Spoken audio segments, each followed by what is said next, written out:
Hi, I'm Brian, And I'm Kira. and we just want to come to you today to just kind of talk to you a little bit about why we started this channel. Kind of suggestion through Kira and her husband Nick that we create a channel. My wife and I kind of liked the idea, so we just kind of wanted to put something together in this channel to where we could show you things about our yard, flowers, pollinators, all the stuff we do in our yard and things we've done over the years. So like Dad said, my husband and I had the idea for this channel because we are a little further out from the city, especially my parents. They're a little further out, so it's more quiet. As you can hear, there's a lot of nature sounds, the birds, cicadas, just a lot of quiet out here that's really relaxing. Because we live in the southeast area of the country, we have a lot of birds, a lot of insects, a lot of flowers, and we have a garden here, so it just really is a busy place for about 8 months out of the year. And so we really just wanted to share that. As you can see, we kind of have a variety of things on this channel. The butterflies and everything you might see around us as well, they're very active this morning. There's a lot of things from the backyard that we do enjoy.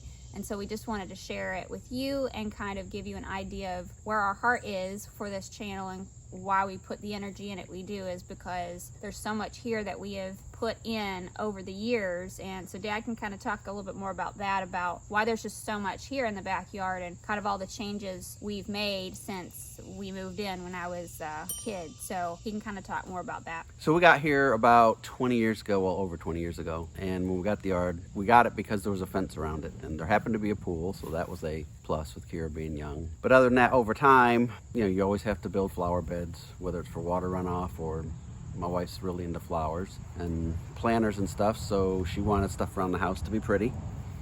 So we'd gotten some daylilies from some great aunt, my wife's aunt down in Alabama, and so some of those are here.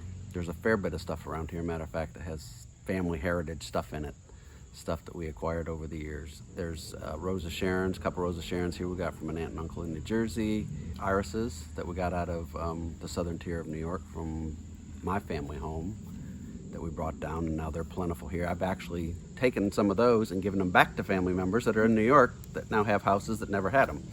So that was kind of cool. Projects my dad did around here that are just kind of memory stuff, whether it's steps, whether it's gates, other things outside that he helped do, helping with decking and stuff. So family's here, and so we're trying to keep this a family environment. This last year we built a greenhouse that we kind of used in the winter. Still got a few things to do in there, but we're going to be using it more starting this fall and moving into next spring. So we have the greenhouse now and the garden, which has morphed over the years. It's gone from a full-fledged ground garden to a kind of let it go, didn't mess with it for a couple years. It just kind of overgrew to where now we're kind of doing a combination of a ground garden and a planter raised bed garden system. But again, everything we change like that, it's a learning experience of how to function with it. We have the family history of doing a lot of canning. So Dad's done a lot of pickles. I can't even think of all canned tomatoes, pickles, okra, frozen stuff, asparagus, squash. We really try and take advantage of the spring and summer seasons and the fall and winter seasons when it comes to what we can grow. So you will probably see a combination of things during that year, or during the season, whatever season we're in, of kind of what we're trying to grow and utilize, because we do like to be somewhat self-sufficient when it comes to some sort of food supply, even though we're not as big as maybe we would like to be. So part of that tradition too, I think, of us getting from people, family members, like we also have some blueberries and some blackberry bushes. Not a ton,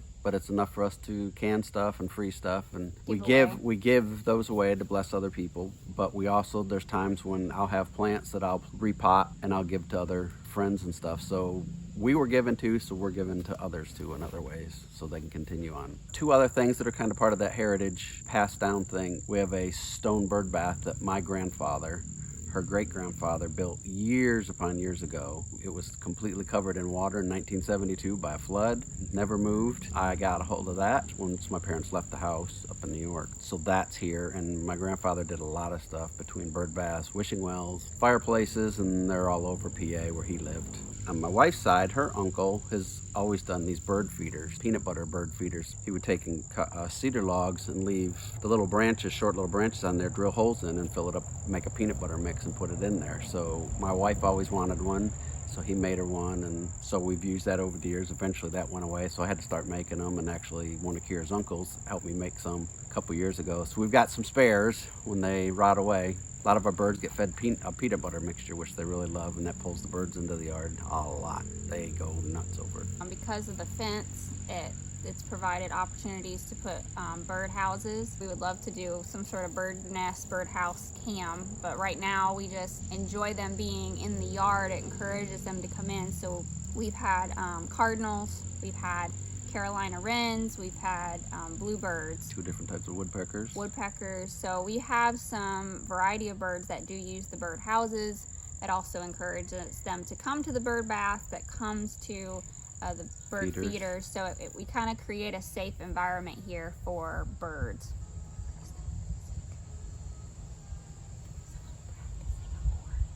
Somebody's playing Happy Birthday on a horn. Saying it's obviously somebody's birthday, and they're practicing. You might hear in the background, it seems like somebody is playing Happy Birthday on like a trumpet or something right now on top of the kid driving a 4-wheeler back there. It is normally quieter than this. Sometimes on the videos though, you may hear some random noises that are not normal. So just so you know, that's what you're hearing. Of course, now while we're recording video, there's all these other noises going on. Dad's gonna go on and talk about the pond, because as you've seen in our videos, we love our pond ambience. That's been something that we've been building up over the years. Dad's worked really hard on that, so he'll kind of tell you more about that. So at our last house, we had a small little water feature my wife liked that brought in the birds, so she wanted something here. And so we made about a 15 by 20 pond with a waterfall, since we put a swing up next to it. So you kind of sit out there, have the waterfall, mess on the sounds. It was a little bit less build up out here then. We didn't have the houses across the street, so it made it nice. Got some plants from a friend that's nearby. Of course, those plants are a little more invasive than we knew, so we have to deal with that on and off, which I've got to do soon. But another part of the heritage that came into that was there's actually stones in there and in another area of the yard that were from the area that I grew up in New York when I was first born. Kira with her cousins and I went down to the river, pulled out river rocks from New York, and brought them all the way down here, just have them as part of this. I'm probably over nostalgic sometimes on things, so I like having bits and pieces of past here. And then we did that, build a second swing, and build a fire pit, which you've seen. Depending on how many chairs we can put out, we can put a few people out there. It's kind of fun. Build that up right next to the pond so you can hear the water. You'll hear a lot of the frogs, frogs. On the channel. So definitely the water feature of the pond really added a lot more wildlife to the backyard. We have dragonflies sometimes. Koi, Yes. Koi We've had fish over the years that have come and have gone, and can't always see all the fish because there's so much overgrown. Eventually, once we get some of that cleared out, it might be a little easier for us to kind of record some of the fish. That would be kind of a fun ambience to do, is kind of let y'all kind of see the fish swimming around in there. But the next visitor to the pond that we're going to tell you more about is the bees. So as you've seen from our waterfall videos, some of the other shorts that we have a lot of honeybees that come and visit and get water from the pond. So little did we know that years back when the pond was put in, that Dad put all the effort into doing that it would actually be beneficial for us today. Last year, Mom and Dad noticed that there were honeybees coming from somewhere, a location nearby, that were actually coming to the pond. And so with all those honeybees coming, basically what it did was it got us kind of figuring out where these bees coming from. So someone locally actually had bees. We could actually see where they were traveling from, not too far away. And it happened that the whole yard started to explode. Like the flowers were just growing really good. The berries. The blueberries, blackberries blackberries was the biggest year that we had ever really had in harvesting. Yep. We literally could not keep up with how much there was, and just everything in the garden did really well. So that was a year ago, basically, about a year, a little over a year ago. And so Dad can kind of tell you what kind of got him started with the whole mindset on beekeeping.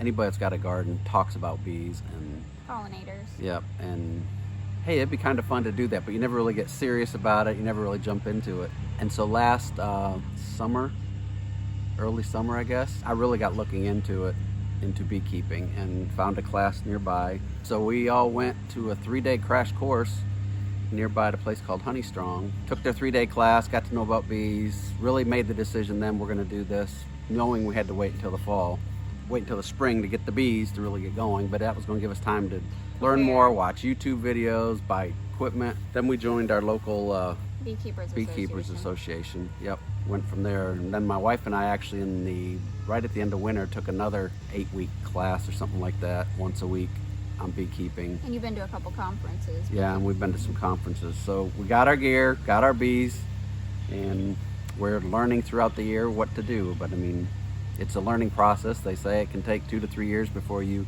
start getting the ground under you to feel like you know what you're doing, and then you don't.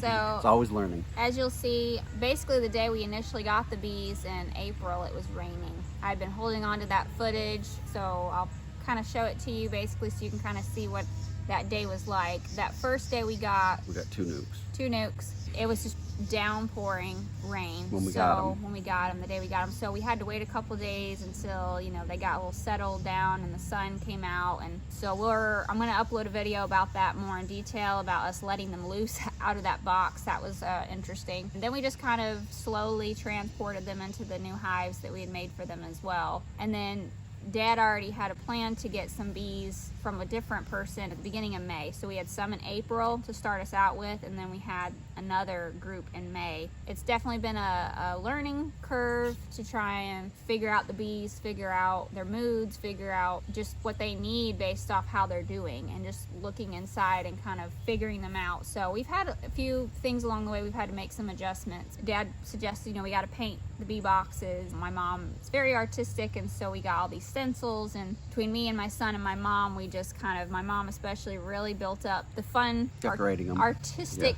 beauty of the hives. That way we kind of know by color, and each color we basically have a name for the queen. That way we just kind of know in our minds like who's who. I know not everyone gets into that, but it's part of the fun thing, is doing it as a family for us. And we're not really interested right now in the business side of it. We're just trying to get established. We're trying to figure out what we want. After the first few months, we got our own little bit of honey. So we're just doing it in slow steps. That way it's not overwhelming. Yep. So basically our future for this channel is just to share with you all the things that we're doing, that we're interested in as a family, and just coming together to do that, because there are a lot of great YouTubers that we've looked at, that we watch, that we're subscribed to, that we appreciate them sharing good information that's helped us out, whether it be garden tips or beekeeping tips, or, you know, just the ambient videos we love to watch as well. So we appreciate that with other YouTubers, and we're just glad to basically share some of the same things that we enjoy. And maybe at some point we'll do some in birdhouse cameras. We'd like to be able to maybe do that, maybe do some live stuff of the birds at the feeders like a lot of people have out there, and maybe even some live stuff on the bees. But we'll just butterfly houses we're going to expand. It's the one thing that this experience has taught you. Find out, oh, we can do this, we can do that. You kind of go, that'd be kind of fun to do. So we're actually looking at maybe next year, maybe doing some butterfly houses, maybe doing some bumblebee houses and having those around. Yeah, we're gonna try and do maybe some rain ambient videos as well when we get some good thunderstorms in the area. We haven't had too many lately. When we're here. Yeah, when we're home. And when we're able to record, but we'd love to do that because we love rain ambience as well. Maybe some videos that are more about the garden. Going into fall, what are we doing with the garden? How are we utilizing our greenhouse? So we'll have to kind of talk about that and plan, and maybe just take you along for some of that, like what are we growing? How is it going? Moving forward, it should be really interesting to see what all we do out here. Definitely a lot more fire pits for the fall and winter. So you're just gonna see a mixture of things on this channel, but we hope that you really enjoy it, and as our family kind of puts in all the effort into the backyard and everything here, that you can enjoy it right along with us. And it's more just a nature thing. It hasn't been a personality based thing. Who knows if that'll ever happen or if we'll move that way. I can see us over time, again, as we expand, if we're going to get in the garden talking, maybe some of us will be more on camera actually talking to the camera about what we're doing. But at this point, we're just trying to keep it to where it's something you just come to. You don't have to worry about people. You're not really learning anything. You're just enjoying what you're seeing and hearing. Well, make sure you like and subscribe, and definitely leave us comments about what you like about our videos or what you'd like to see. We look forward to sharing more and more videos with you in the future. Bye-bye. All right, bye.